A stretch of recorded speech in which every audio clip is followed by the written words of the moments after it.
By show of hands, who thinks adults take themselves a little too seriously sometimes? I feel very seen and validated. All right. So just for a few moments, I'd like for you to make the weirdest, most alien face as humanly possible and make a sound with it. All right, on the count of 3. 1, I'm watching. 1, 2, 3. And shake it off, shake it off, shake it off, shake it off. I feel so understood in my weirdness. Thank you. So we often follow social rules that were dictated to us. Don't be too much. You have to take things seriously. Well, this is the way that things have always been, so let's just not change anything because there must be a reason why things are the way they are. But in order to build a future that we're proud of, we need to be able to break free from those rules. We need to be able to reinvent the game and reinvent the rules that go along with it. Because if you don't have a plan for your life, someone else does. So I grew up working in a sweatshop. I was one of the little girls on the factory floor, making clothes like the ones that you're wearing. And workers would often pass by my station, look at me, and say, "Little girl, I hope you grow up to be pretty one day, so that a good man chooses you." And even as a 6-year-old, I felt the utter grief and frustration that my worth and my life was reduced to that.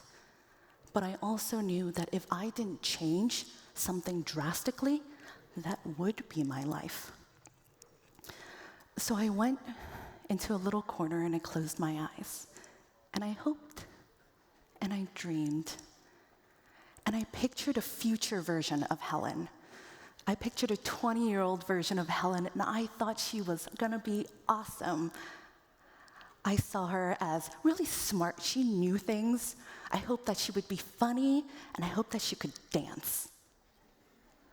Oh. But 6-year-old Helen was so far from that. So in that moment, I created a little game for myself. I designed little challenges, and I had a little notebook where I would give myself a little check mark for every single time I completed a challenge. So step 1 was, I'm gonna make eye contact with one human today, because humans are scary, but I'm just gonna do it one time. Check. And check, check, check, check, check. For 10 days, 100 days, I would just make eye contact. And then I would graduate to, maybe today I can say hi to someone very quickly, because humans are still scary. Hi. And then onwards and onwards for 10,000, 50,000 challenges. Because we often see the success story, but we rarely see the number of times that someone fails, falls flat on their face, is really socially awkward and stands way too close to a person while saying hi. But after those tries, at the age of 20, I was able to get a full scholarship to go to Harvard, where I trained as a social psychologist.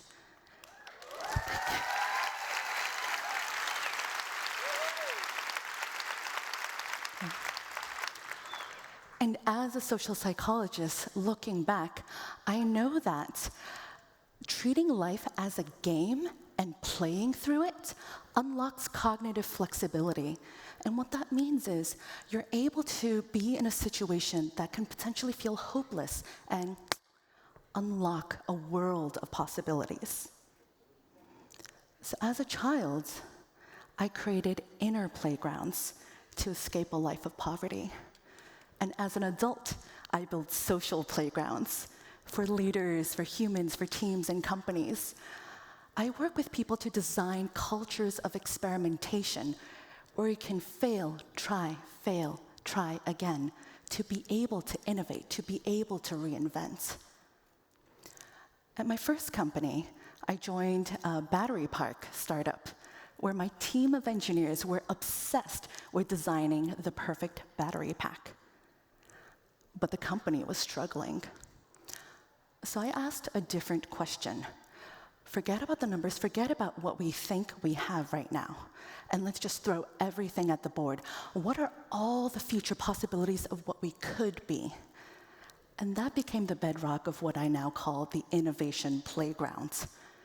Can you picture a future us, a future product, a future company, and then clearly, meticulously reverse engineer those steps from first principles down to the tiniest little detail, and then create a culture of experimentation where it's safe to try, where it's safe to prototype again and again and again.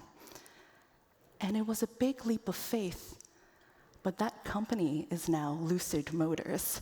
It's a luxury electric car company that has IPO'd, and I think it has one of the safest, fastest, and sleek-looking cars on the market.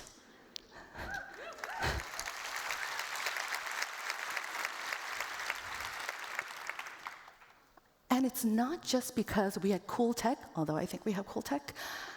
It's because we designed a culture where it was okay, and not even just okay, it was rewarded to say the crazy idea, and let's see, can we roll with this? And I think especially in this day and age, where jobs that exist today may not exist in 1 year, and jobs that exist in 10 years, we can't even fathom, we need to be able to constantly reinvent ourselves over and over and over again. But how do we do that when the number one thing stopping us is fear? I was teaching a group of entrepreneurs at Stanford where I was trying to teach them how to pitch to venture capital firms. And there were things up on the slide board, and I noticed in the audience they were terrified. So I stopped the lesson, like in the middle, got everyone out of their seats, had them go to the middle of campus, and I gave them a challenge. For the next 20 minutes, you're going to approach strangers and ask them, will you give me $20? Would you give me a hug? Would you sing me happy birthday? And after 20 minutes, one person said, I asked a little old lady, she must have been 80 years old, she was pushing her shopping cart into a supermarket, and I asked her to sing me happy birthday. And she said, oh, is it your birthday? No, I'm sorry. Oh, all right then. And she proceeded to sing him happy birthday. And he was so moved and so touched because he expected a no. But just by initiating a form of human connection, magic was created in that moment between two people who might not have ever met. And I had someone else raise his hand, and he was very, very shy. He raised his hand, he said, I never knew that pretty girls would hug me if I just asked.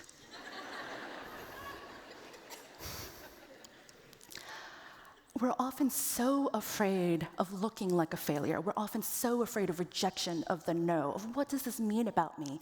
And honey, it means nothing about you.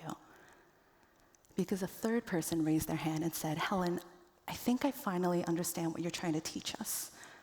The fear doesn't go away, but I think I'm understanding the skill of courage. So I'm going to ask you today to develop your skill of courage by creating your own innovation playgrounds. Can you picture a future version of yourself in vivid detail? Who you are, where you are, how it feels to be that version of yourself, and then reverse engineer that, again, into tiny little steps that you can take starting today. And then can you reward yourself for trying? If you fall, awesome. That's one check mark in your little notebook. Because right now, we need leaders like you to intentionally design our future instead of reacting to everything that's happening else around us. We need to design playgrounds where we're paving the path forward with lightness and joy instead of fear. And we need to do this together. So if something in you wants to experiment and play, please connect. I like to play, and I might be shimmy with you alongside. So here I leave you with, what is something that you can do today that your future self might thank you for?